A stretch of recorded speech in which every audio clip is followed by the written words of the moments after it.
Hi everyone, I'm here today to lecture on the lateral earth pressures of soils. In geotechnical engineering, it is usually vital to avoid lateral soil movements utilizing retaining structures. There are several types of retaining walls that are classified into three categories, namely mass gravity, flexible, and mechanically stabilized earth walls as illustrated in the figures. Irrespective of classification, a geotechnical engineer must provide that the retaining structure is stable under expected loadings. The suitable design and construction of retaining structures need a thorough knowledge of the lateral forces acting between the retaining structures and the soil mass retained. These lateral forces are due to lateral earth pressures. The pressure in the pore water in a fully saturated soil is hydrostatic. That is to say, the horizontal stress is equal to vertical stress. So there is only one value. However, the pressure within the mineral grain structure is not the same in all directions. The vertical effective stress in a soil can be obtained from simple considerations of depth multiplied by the bulk or submerged unit weight and is regarded as a principal stress. For the design of vertical walls, the horizontal stress acting is needed and a coefficient of earth pressure is used to build a relation between these two stresses. Different factors affect the horizontal stress acting on a wall. But at first, the assumption of a smooth wall is considered. The amount and the type of movement of the wall has a major influence on the horizontal stresses developed. Consider a mass of soil retained by a frictionless wall as illustrated in the figure here. The wall does not move either forward or backward, so it is in a stationary position. Under this condition, a soil element at depth Z will be subjected to vertical effective stress and the horizontal effective stress, which are major and minor principal stresses, respectively, and can be shown on the Mohr circle diagram. When the wall does not move either to the right or to the left, the soil is said to be in a state of elastic equilibrium as shown in the Mohr circle diagram. The Mohr circle is below the failure envelope. In this case, the ratio of the stress is given by the coefficient of earth pressure at rest. It has been proven that for granular soils and normally consolidated clays, K sub 0 is equal to 1 minus sine phi prime. However, for all consolidated clays, K sub 0 depends on the stress history of soil.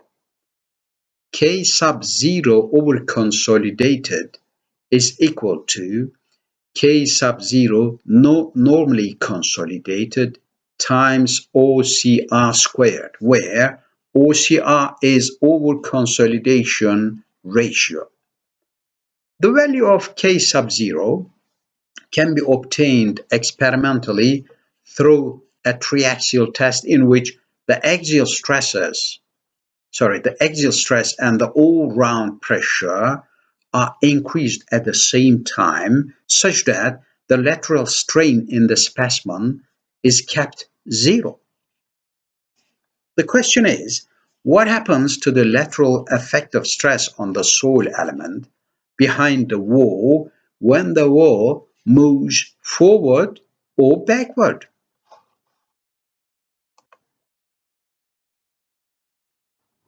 The vertical stress will not change, but the horizontal effective stress will be reduced or increased based on the wall movement.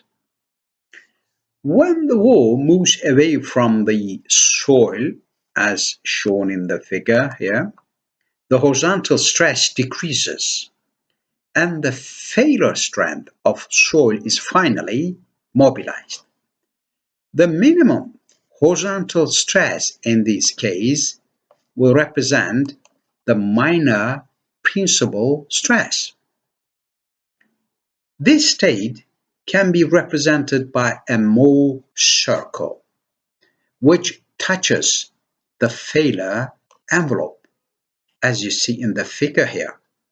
Shear failure will take place at angles theta to the major principal plane, so that a network of shear planes will form at angles theta to the horizontal behind the wall.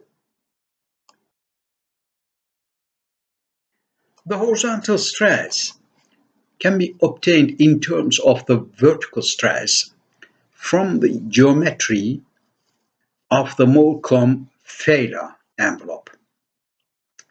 If the sin phi prime expression provided here is rearranged in terms of horizontal effective stress, we get the final equation provided here, where Ka is equal to these expressions. When the wall moves towards the soil will be compressed. As a result, the horizontal stress increases, and the failure strength of the soil is eventually mobilized. The maximum horizontal stress in this case will represent the major principal stress. Now, this state can be represented by another Mohr circle which touches the failure envelope as illustrated in the figure here. Shear failure will occur at angles 90 degrees minus theta to the major principal plane, so that a network of shear planes will form at angles 90 degrees minus theta to the vertical behind the retaining wall. The horizontal stress can be obtained in terms of the vertical stress from the geometry of the Coulomb failure envelope as illustrated in the figure. Now, if the equation for sin phi prime is rearranged in terms of effective horizontal stress, we get the final equation for effective horizontal stress as provided here, where Kp is equal to these expressions. If you notice, there is an inverse relationship between the coefficients of active and passive earth pressures. That is to say, Kp is equal to 1 over Ka. For example, if internal friction angle is 30 degrees, then the value of Ka will be 1 over 3 and the value of Kp will be 3. You may wonder how much movement of the wall is needed to mobilize the four values of passive and active pressures.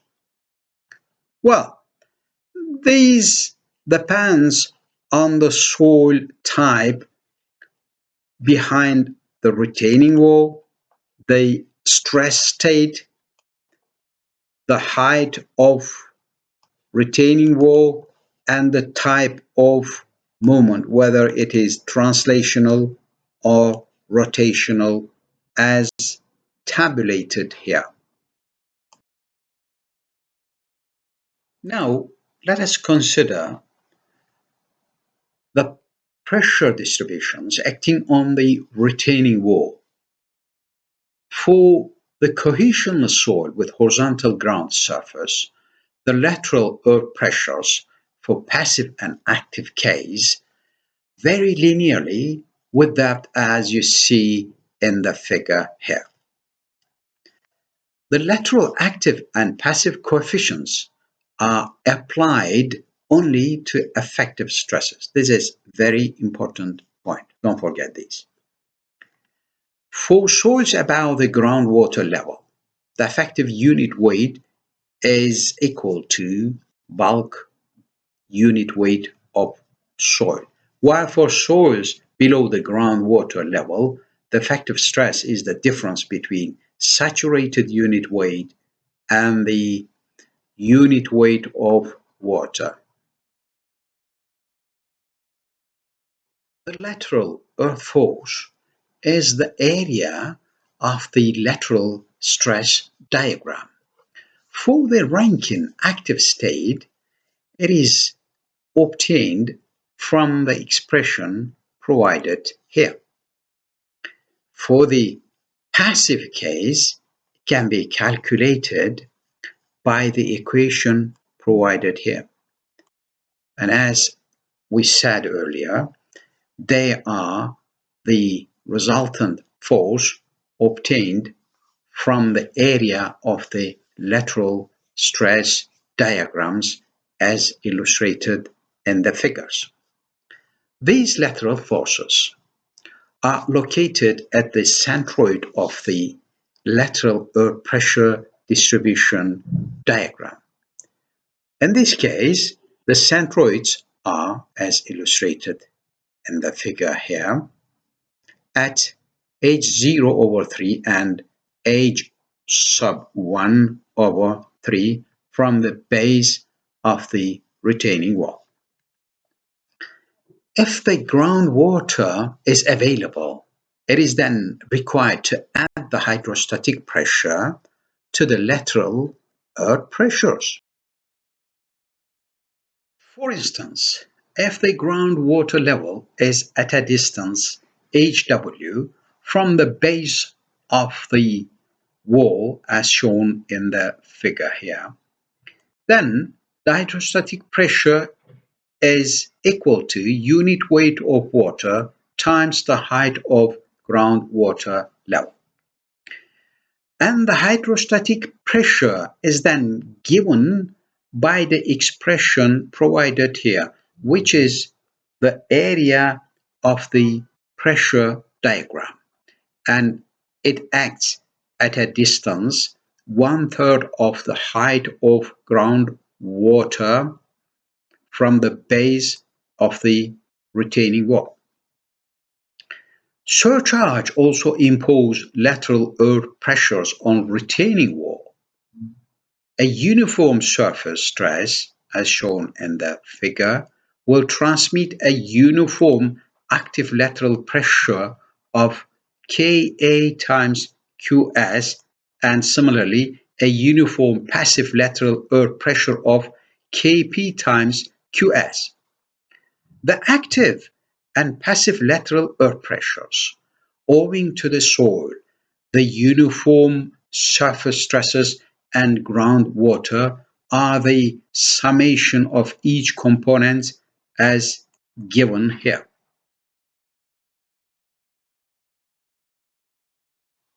Where U is the hydrostatic pressure and the subscripts A and P denote active and passive states, respectively. What if lateral forces from other types of surface loads, such as line load, point load, etc., are in question?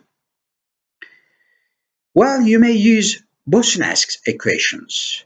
However, the Bosniak theory has provided a method for obtaining the horizontal pressure distribution on the back of a wall, assuming that the soil is elastic and incompressible. Unfortunately, it is neither of these.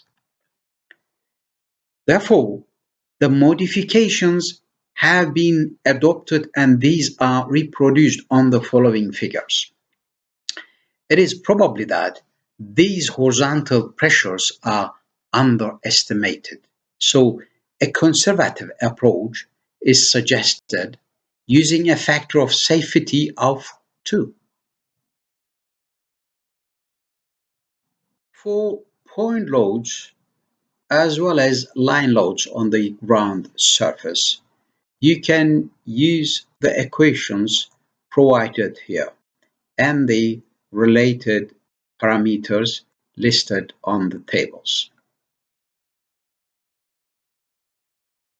For the strip surcharge load acting on the ground surface, the lateral earth pressure and the lateral earth force can be calculated by the equations given here. Now, let us consider the lateral earth pressure against retaining wall in a cohesive soil with horizontal ground surface. For the active case, the lateral earth pressure, which is sigma h prime as defined earlier, is equal to this expression given here. When the sigma h prime is 0, then the depth of soil is equal to this equation. This means that in the active case, the soil is in a state of tension between the surface and depth Zc. In practice, however, this tension cannot be relied on to act on the wall since cracks probably develop within the tension zone and the part of the pressure distribution diagram above Zc should be ignored. For the passive case, on the other hand, sigma h prime as defined before is equal to this expression. So, for the active and passive case, the lateral earth pressures can be obtained from the earth pressure diagrams given in this figure here, which are equal to the definitions provided here.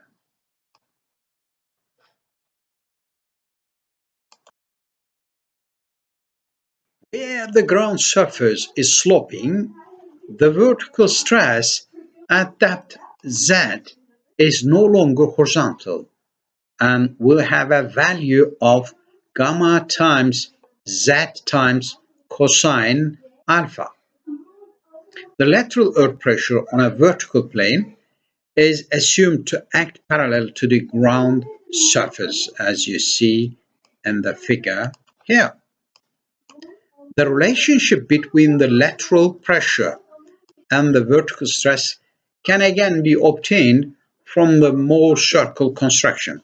If the backfill is a granular soil with a drained friction angle phi prime and a cohesion intercept which is equal to 0, then the sigma h prime can be given as Ka times sigma v prime, where Ka is equal to this expression provided here. The active force per unit length of the wall can then be given by this expression. The line of action of the resultant acts at a distance 1/3 of the height of retaining wall measured from the bottom of the wall as illustrated in the figure. In a similar way, the Rankine passive earth pressure for a wall of height h sub 0 with a granular sloping backfill can be represented by the equation given here, in which Kp is equal to this expression. As in the case of the active force, the resultant passive force is inclined at an angle alpha with the horizontal and intersect the wall at a distance of 1/3 of the height of retaining structure measured from the base of the wall.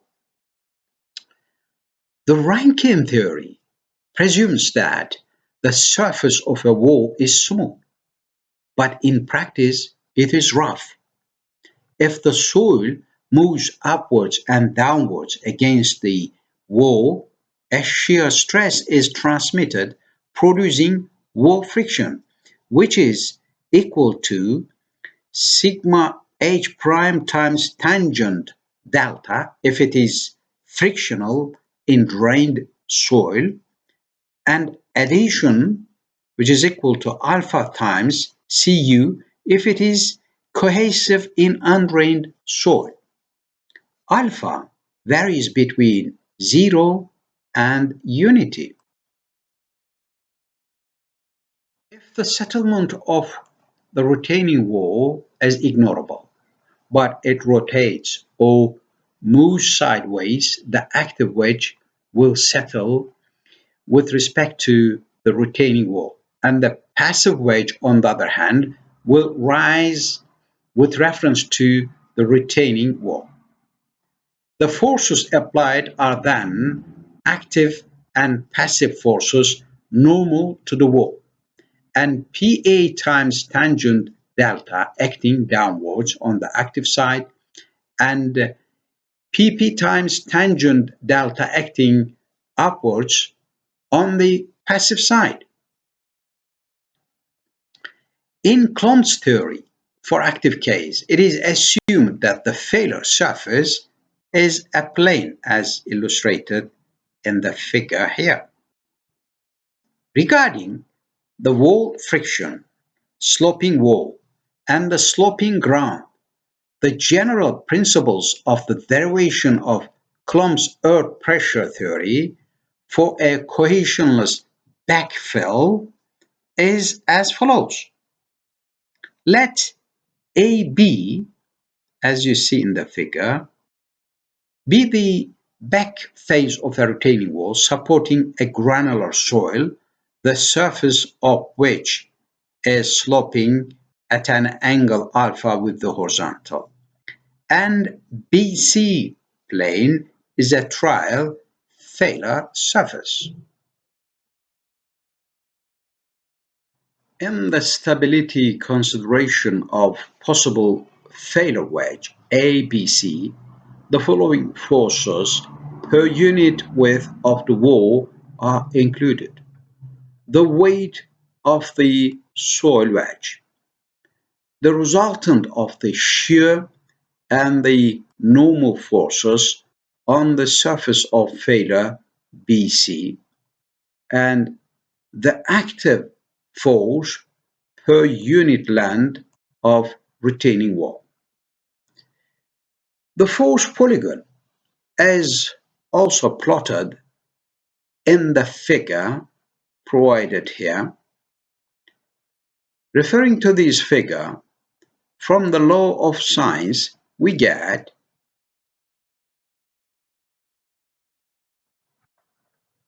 this expression provided here. Or PA can be written in the form given in equation 1. From figure A, the weight of the wedge can be written as shown in equation 2, but AD is equal to this expression. Again, from the law of science with respect to figure A, we get these definitions given in equation 4. Now, putting equations 3 and 4 into equation 2, we get this equation. Now, substituting the W in equation 1, we get equation 5 provided here. In this equation, gamma prime, h, theta, alpha, phi prime, and delta are all constants. Beta is the only variable. To determine the critical beta value for maximum PA, we have dPA over d beta, which is equal to 0. As a result, equation 5 becomes equation 6, as you see. This equation is usually written as shown here.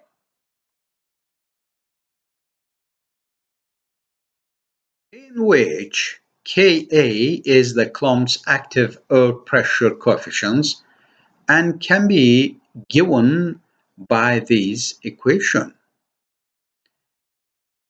When alpha and delta is equal to 0 degrees and theta is equal to 9 degrees, Coulomb's active earth pressure coefficient becomes equal to this equation given here, which is the same as Rankine's earth pressure coefficient given before. Now, considering Coulomb theory for passive case when the backfill material is granular, that is to say, when the cohesion intercept is 0. You see the failure wedge in the figure here and the corresponding force polygon provided here.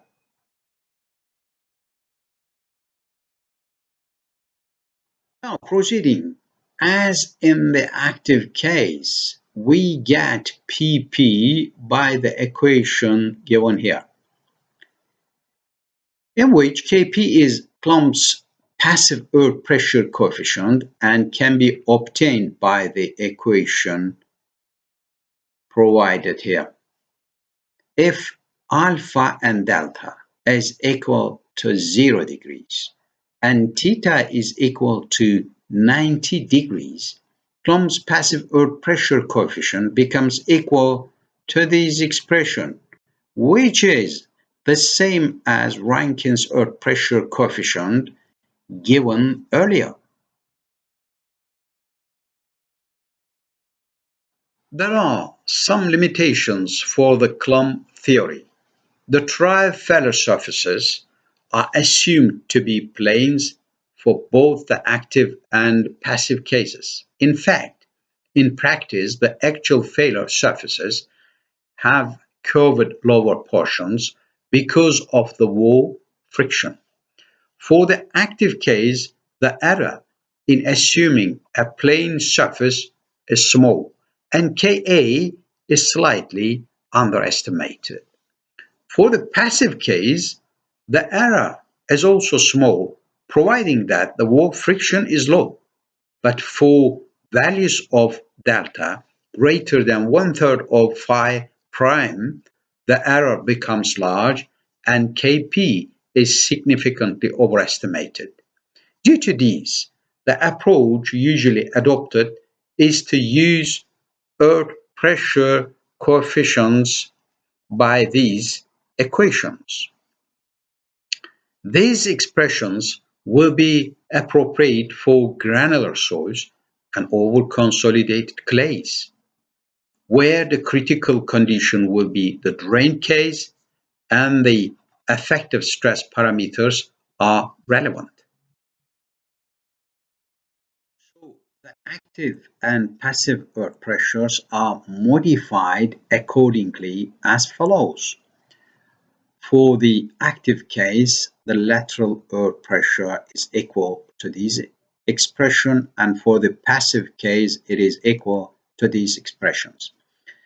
In the figure, you see the related earth pressure diagrams for the passive, active, and passive cases.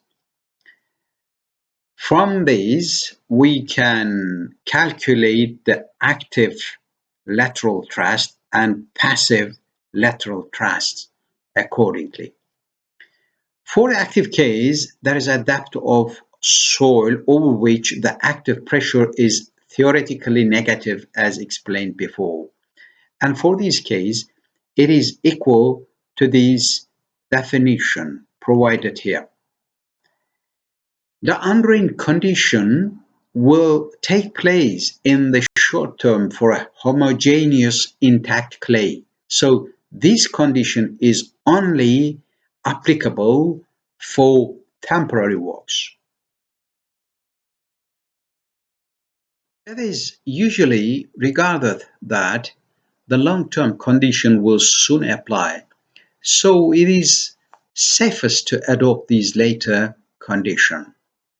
When phi is equal to 0 and C prime is equal to Cu, then Ka is equal to Kp, which is equal to unity.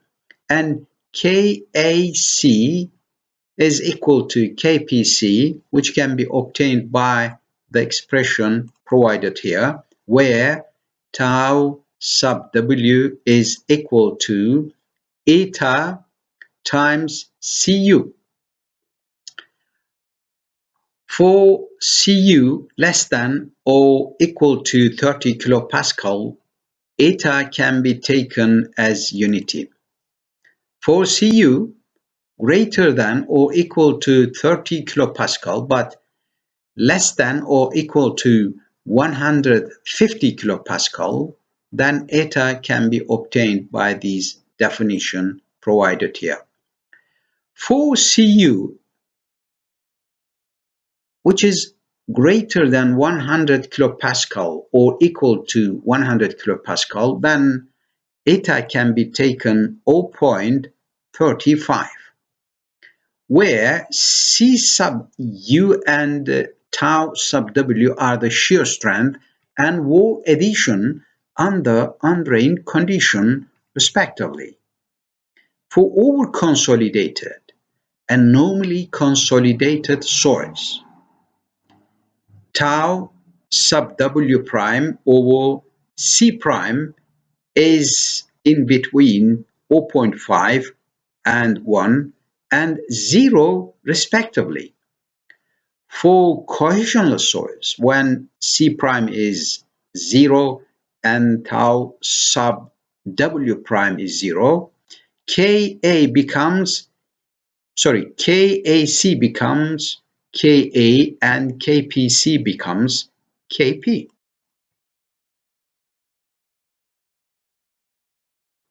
Well, the question is, which Ka and Kp expressions should be used, or which one of them is reliable?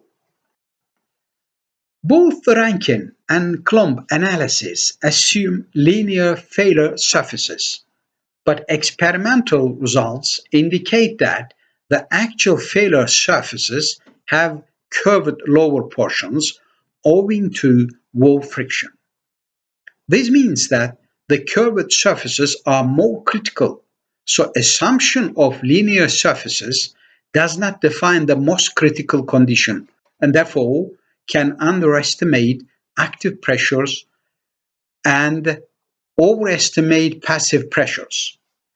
For the active case, the error in assuming a plane surface is small and Ka is underestimated slightly.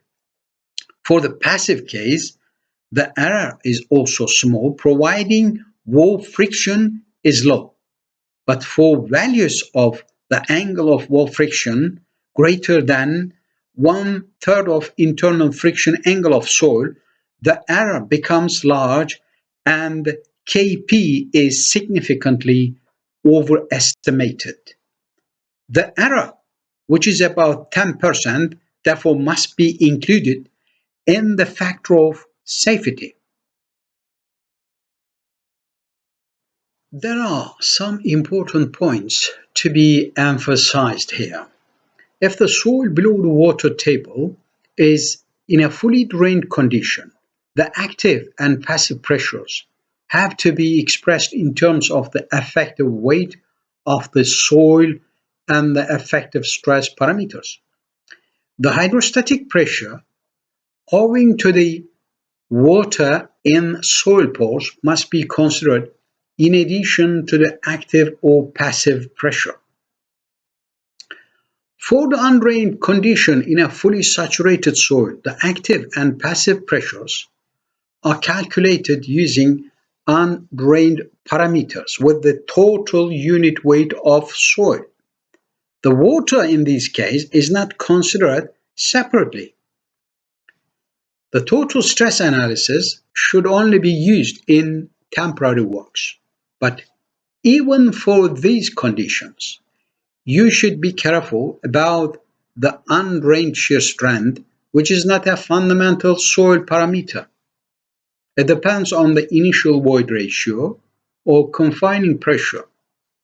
A total stress analysis should be utilized along with an effective stress analysis for retaining walls supporting fine-grained soils.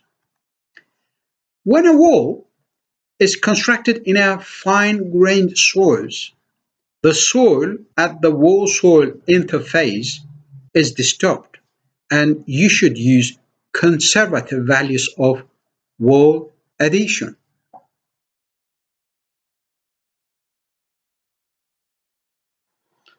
For practical consideration, in the case of loose granular backfill, the angle of wall friction is assumed to be equal to the angle of friction of soil. For dense granular backfills, the angle of wall friction is in the range of half of phi prime and 2/3 of phi prime for concrete or steel walls. During the lifetime of a retaining wall, a gap may open between the wall and the backfill due to wall movement, deficient construction methods, or unanticipated environmental conditions, such as drought, rainfall, floods, etc., and adhesion. And interface friction may become absent consequently. More importantly, water can seep through the gap and subject the wall to hydrostatic pressures.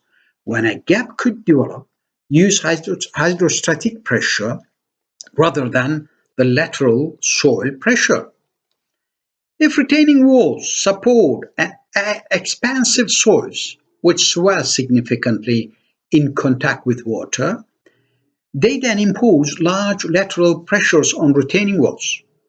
So, special care should be taken to drain water away from these soils. Or, alternatively, to reduce swell pressures, compressible materials such as geofoam may be used parallel to the wall.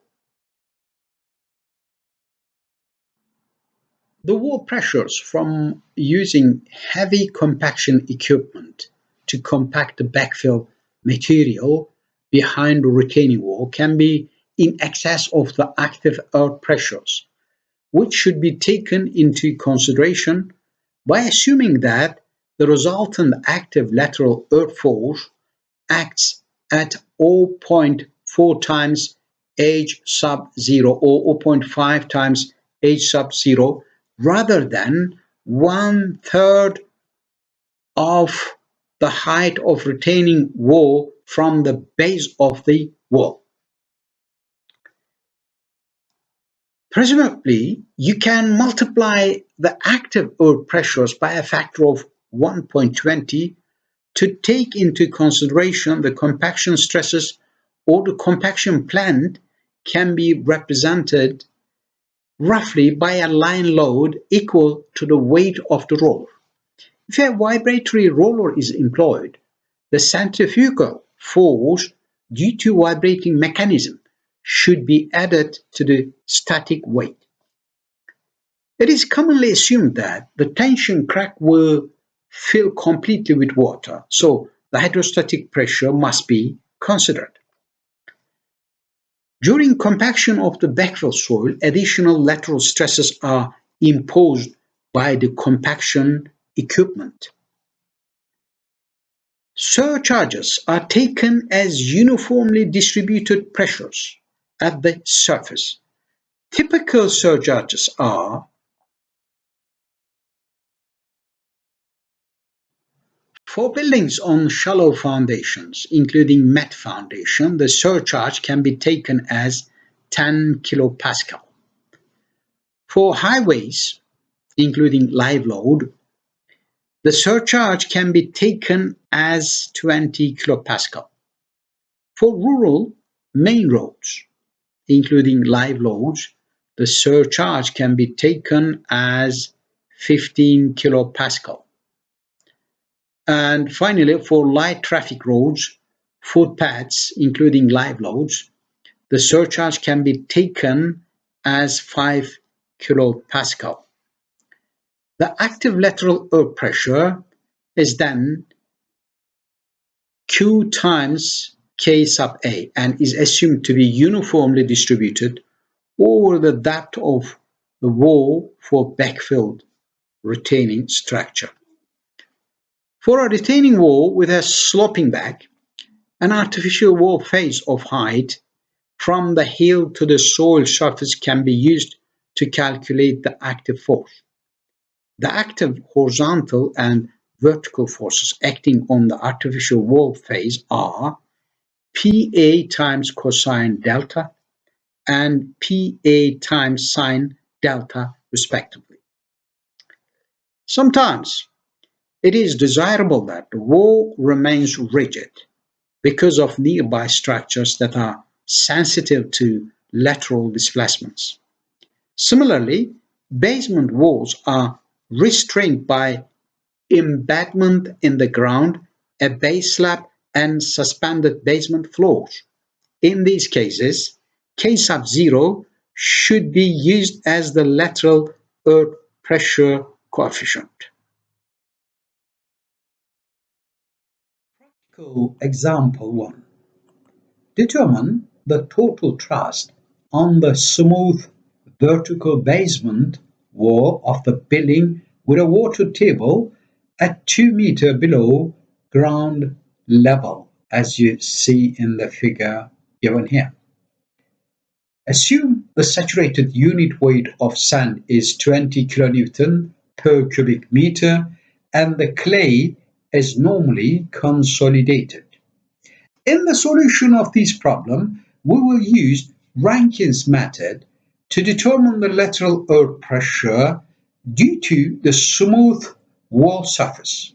The height of the wall for calculating the lateral earth pressure is the vertical height from the basement of the building to the ground surface.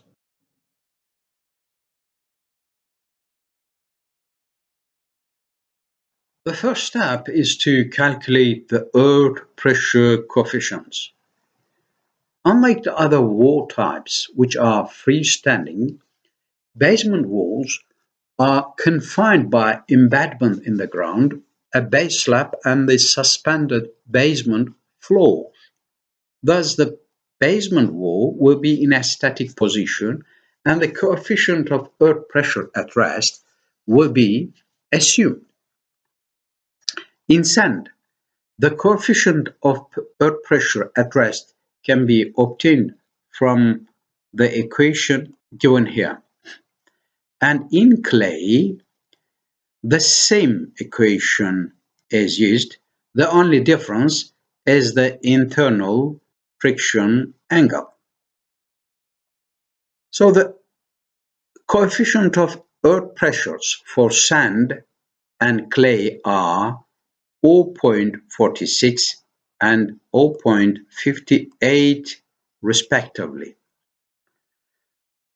In the second step, we calculate the effective stresses and the lateral earth pressures.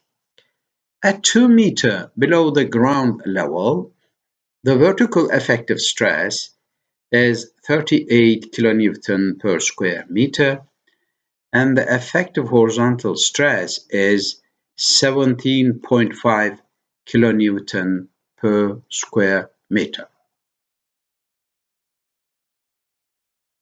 At 3 meters below the ground level, the effective vertical stress is 47.2 kilonewton per square meter, and the effective horizontal stress is 21.71 kilonewton per square meter. At 6 meters below the ground level, the effective stress is 80.8 kilonewton per square meter, and effective horizontal stress is 46.9 kilonewton per square meter. Now the third step is to plot the vertical effective stress and lateral earth pressures at rest. They are already done and shown in the figure here.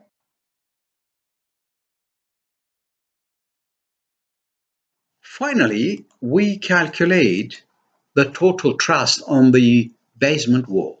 To do this, we need to divide the lateral earth pressure diagram acting on the basement wall into several known figures.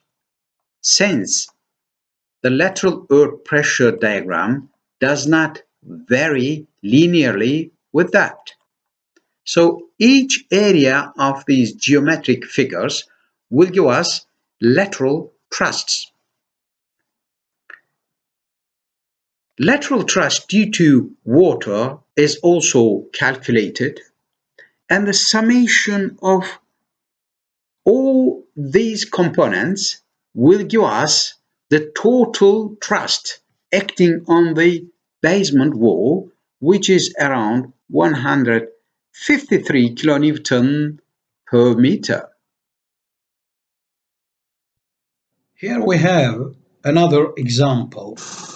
A flexible retaining wall is designed for a road cut as shown in the figure.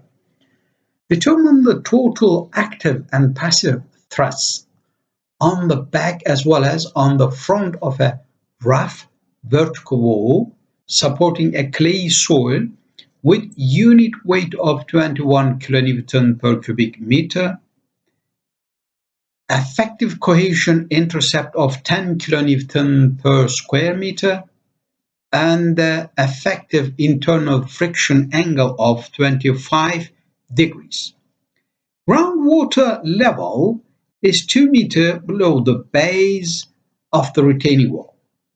Assume that tau sub W over C prime is 0.5 and the angle of wall friction is 3/4 of phi prime. In the solution of this problem, we will use Coulomb's method to determine the lateral earth pressure because of the presence of wall friction. The height of the wall for calculating lateral earth pressure is the vertical height from the base of the wall to the soil surface. We will also consider the passive resistance of 1.5 meter soil in front of the retaining wall. The first step is to calculate the vertical effective stresses. You have already known how to calculate these stresses. Now, referring to the figure, the vertical effective stresses due to surcharge and soil mass at the back of the wall are 42 kilonewton per square meter and 131.88 kilonewton per square meter, respectively. In front of the wall, the vertical effective stresses due to surcharge and soil mass are 20 kilonewton per square meter and 31.50 kilonewton per square meter, respectively. So, the vertical effective stresses are also plotted on both sides of the retaining wall for active and passive cases, as you see in the figure. In the second step, we need to calculate the air pressure coefficients. Cantilever retaining wall is prone to forward movement owing to the earth thrust at the back and passive resistance of the 1.5 meter of soil in front of the wall. Therefore, the coefficients of active and passive earth pressures will be assumed. The coefficient of active earth pressure can be obtained from the equation given here, since C prime is greater than 0, and Ka can be obtained from this expression. What we are given are theta is 90 degrees, alpha is 8 degrees, delta is roughly 19 degrees, and phi prime is 25 degrees. So putting the values in their places, K sub A and K sub AC are calculated. Following the same procedure, the coefficient of passive earth pressure can also be figured out as illustrated here.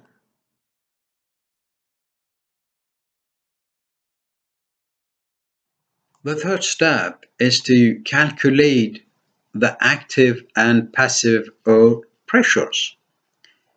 Now, the active earth pressure due to soil mass can be computed using the equation given here, and it is 37.35 kilonewton per square meter.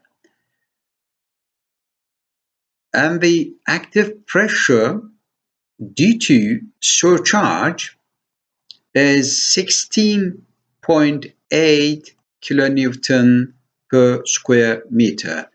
The active earth pressures with that are shown in the figure here. And the passive earth pressures in front of the retaining wall can also be calculated using the related equations.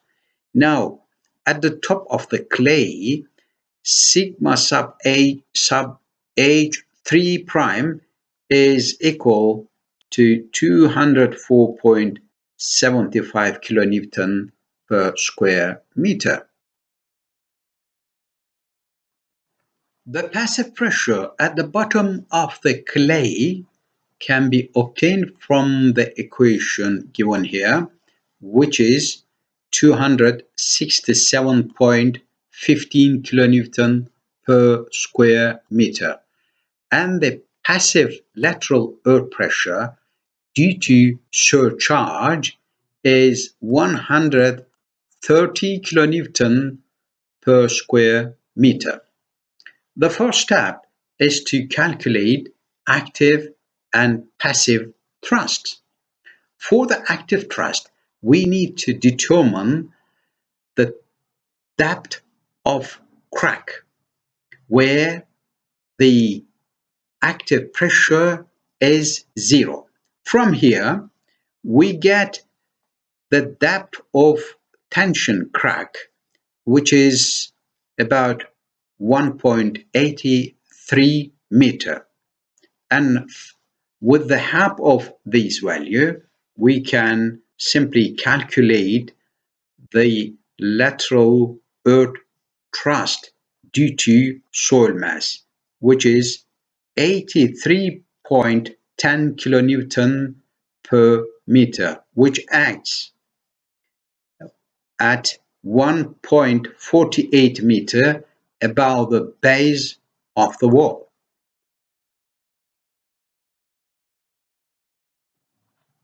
Active thrust due to surcharge is 105.50 kilonewton per meter. It acts at a distance of 3.14 above the base of the wall. Now let us calculate the passive thrust. The passive thrust due to surcharge is 307.13 kilonewton per meter, which acts at a distance of 0.75 above the base of the wall. The other passive thrusts are due to trapezoidal pressure diagram in front of the wall, which are divided into two components. The first one, P sub P2, is 46.8 kilonewton per meter, which acts at a distance 0.50 meter above the base of the wall, and the other, P sub P3, is 195 kilonewton per meter, which acts at a distance 0.75 meter above the base of the wall. Now, in order to obtain the total horizontal and vertical forces acting on the retaining wall, we need to divide the total active thrust and passive thrust into vertical and horizontal components. Here we go. The horizontal component due to soil mass is 78.57 kilonewton per meter.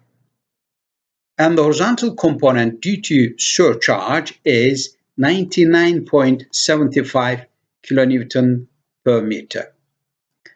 So the total horizontal active thrust is the summation of these two components, which is 178.32 kilonewton.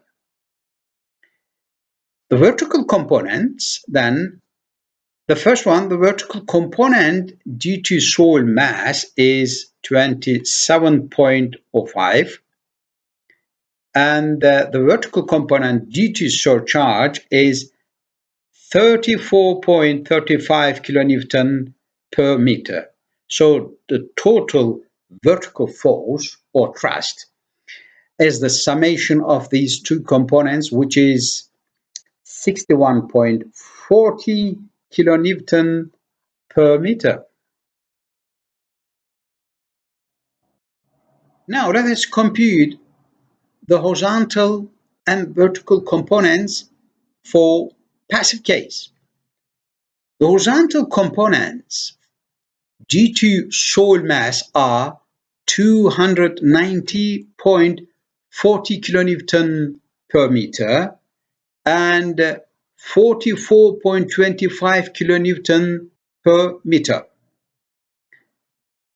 And the horizontal component due to surcharge is 122.92 kilonewton per meter. So the total horizontal thrust is the summation of these three components, which is around 458 kilonewton per meter. The vertical component, due to soil mass, are 100 kilonewton per meter and 15.24 kilonewton per meter. And the vertical component due to surcharge is 42.32 kilonewton per meter. So the total vertical force is the summation of these three components, which is around 158 kilonewton per meter. Now, I'll quiz you on the main points we have learned so far. The first question is, the lateral earth pressures on retaining walls are related directly to the vertical effective stress. True or false? Yes, you got it. It's true. And the second question, for dense granular backfills, the angle of wall friction delta is in the range of phi prime over 2 and 2/3 of phi prime. True or false? No, you got it wrong. It is true. And the third question, the theoretical maximum depth of tension crack is equal to 4 times C prime over gamma prime times K sub 0 squared. True or false? It's a bit tricky, isn't it? No, it is false. So the maximum depth is actually equal to 2 times C prime. Okay? Very good. And the fourth question, the lateral earth pressure coefficients for Rankine states are valid only for a smooth vertical wall supporting a homogeneous soil mass with a horizontal soil surface. True or false? Which one? No. Think about it. Well done. It is true.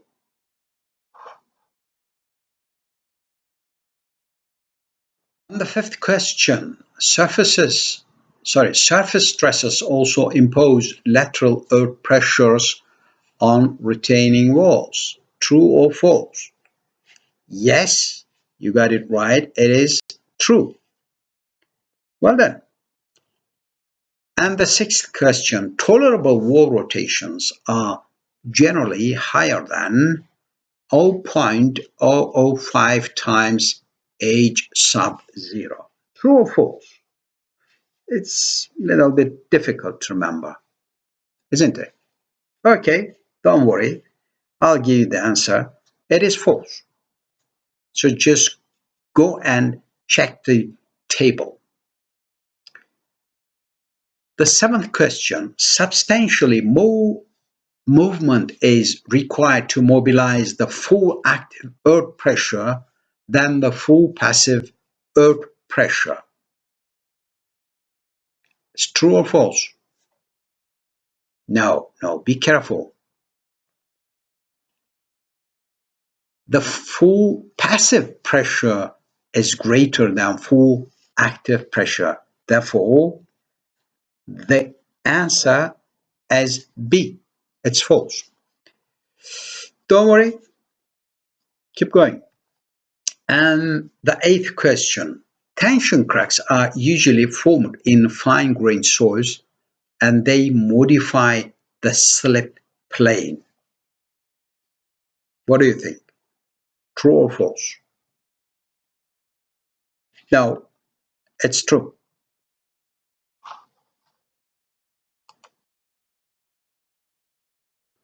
And the question 9. The lateral earth pressure coefficients must be applied only to principal effective stresses. True or false? Yes, you got it. It is true. Well done. Question 10. In the Rankine passive state, the slip planes are oriented at 45 degrees plus 5 prime over to the horizontal. No, it is false. They are oriented at 90 degrees plus 5 prime over 2. Be careful, man. And the question 11. Coulomb's analysis of the lateral forces on a retaining structure is based on limit equilibrium. True or false? Come on. Yes, it is true. Good for you. And the final question. Wall friction causes the slip planes to curve, which leads to an underestimation of the passive earth pressure using Coulomb's analysis. True or false? Be careful. No, sorry, it is false.